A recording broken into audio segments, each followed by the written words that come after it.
एक औरत आती है, ऐ अल्लाह के नबी ने सब तो ज़िना मैंने ज़िना किया है, ताहिरनी मुझे पाक कर दीजिए। शादीशुदा औरत थी, जानती थी इस्लाम के अंदर शादीशुदा अगर मर्द या औरत ज़िना कर ले तो उसकी सजा क्या है। जानती थी कि जान मार दी जाएगी, कत्ल कर दी जाएगी। सब कुछ जानने के बावजूद अल्लाह के नबी के पास आती है, ऐ अल्लाह के नबी मैंने ज़िना किया है और मैं नहीं चाहती कि आखिरत में मुझे ज़िना की सजा दी जाए।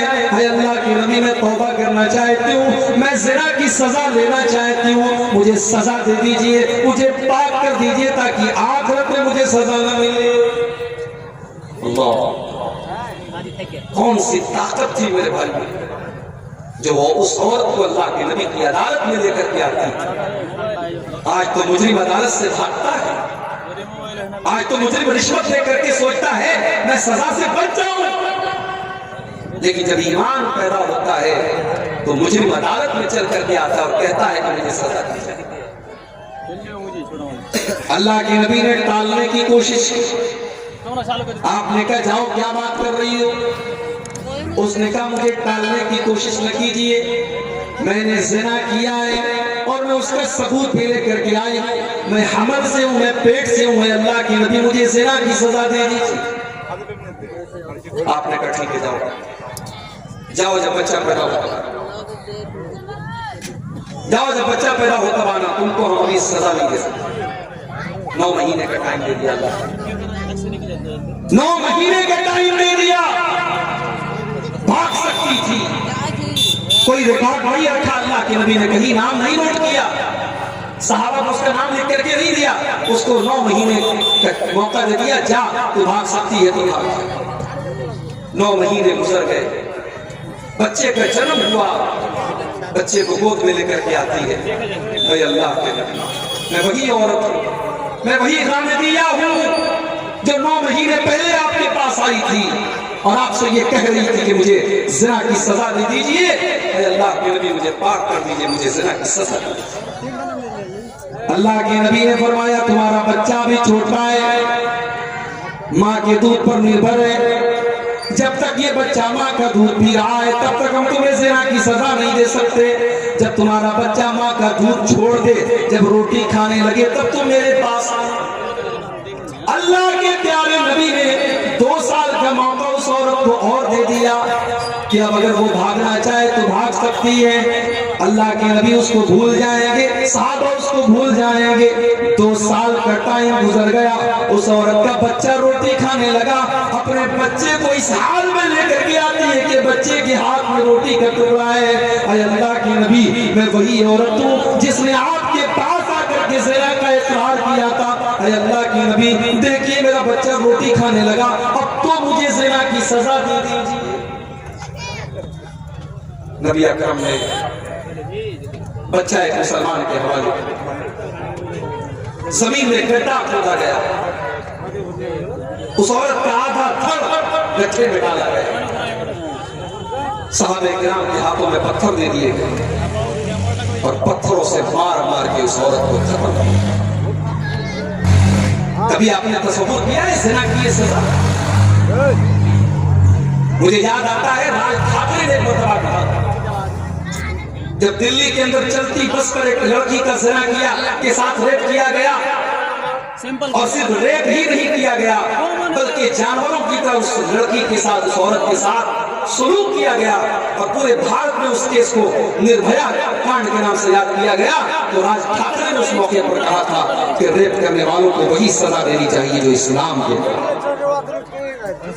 मगर यहाँ एक बात नोट कर लो, हमारे यहाँ जब रेप की बात आती है तो रेप का मतलब होता है बलात्कार, रेप का मतलब होता है जबरदस्ती किसी के साथ ताल्लुक कायम करना।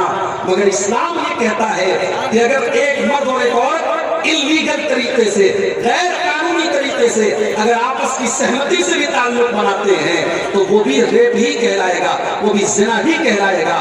ये अलग बात है कि हमारी अदालतों में अगर आपस में सहमति से ताल्लुक कायम होता है तो उसको रेप नहीं माना जाता है। मगर इस्लाम की नजर में अगर बगैर शादी के और बगैर शरई तरीके के अगर मर्द और औरत का मिलन होता है वो ज़िना ही कहलाएगा, चाहे वो सहमति के जरिए हो चाहे वो जबरदस्ती हो, और दोनों को सजा दी जाए।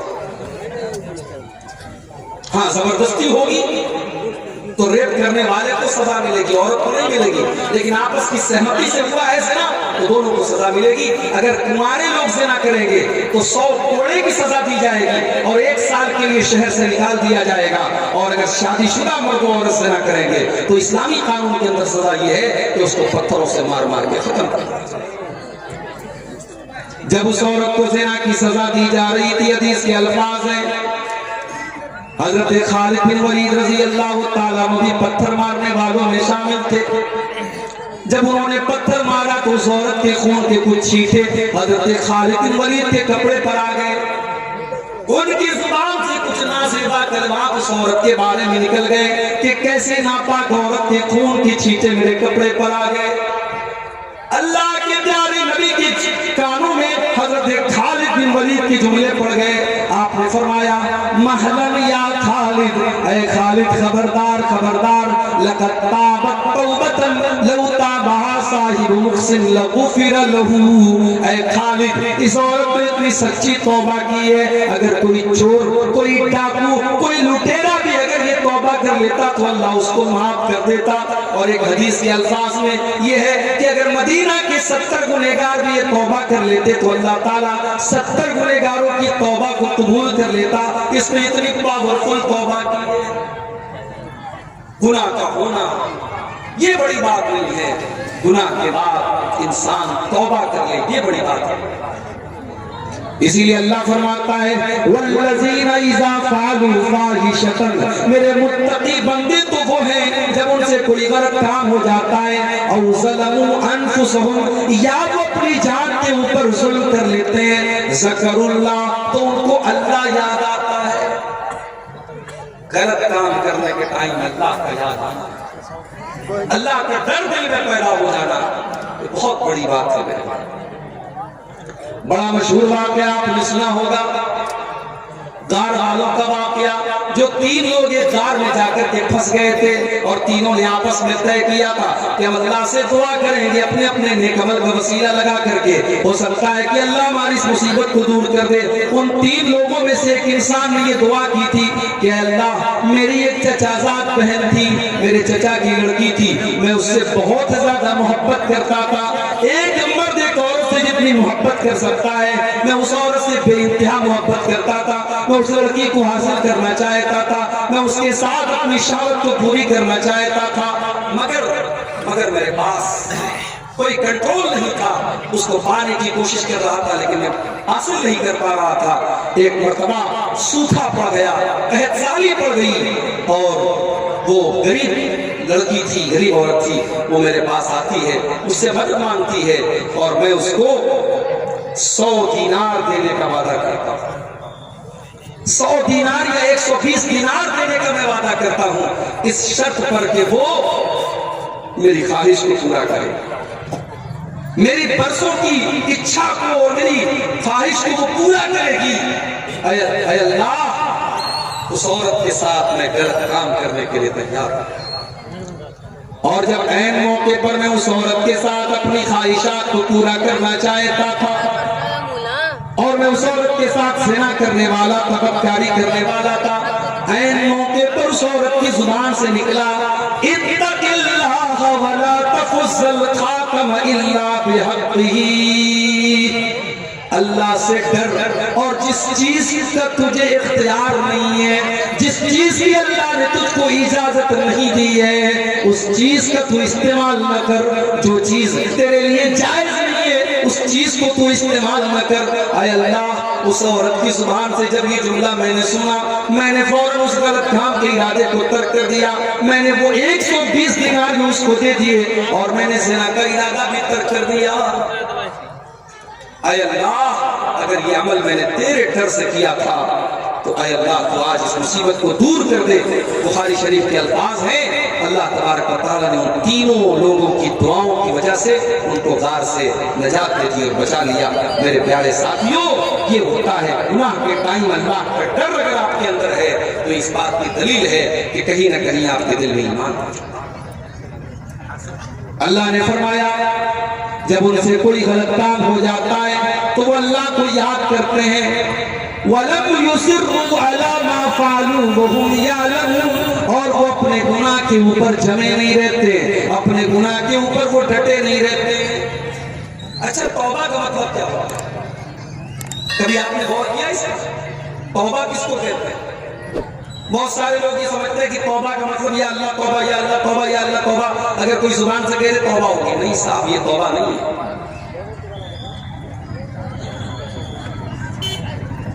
ड्रीम 11 खेलना कैसा है और अगर जीत गए तो उसका इस्तेमाल कहां किया जाए? ड्रीम 11 और इस तरीके के जितने ऑनलाइन खेल हैं, ये सब जुआ है, जुआ। ये सब जुआ है, सट्टाबाजी है, और ये सब हराम है। अपनी कमाई को आप हराम कीजिए, बस इतना। हलाल के बहुत सारे रास्ते, बिजनेस कीजिए, नौकरी कीजिए, मेहनत कीजिए, हलाल का 100 रुपया कमाइए, वो हराम के 1000 रुपये से लेते। ये ड्रीम 11 वगैरह के ड्रीम के चक्कर में मत पड़िए। ये सब जुआ खिलाया जा रहा है नौजवानों को, ऑनलाइन जुआ खिलाया जा रहा है। पहले ऑफलाइन होता था, ऑनलाइन जुआ खिलाया जा रहा है।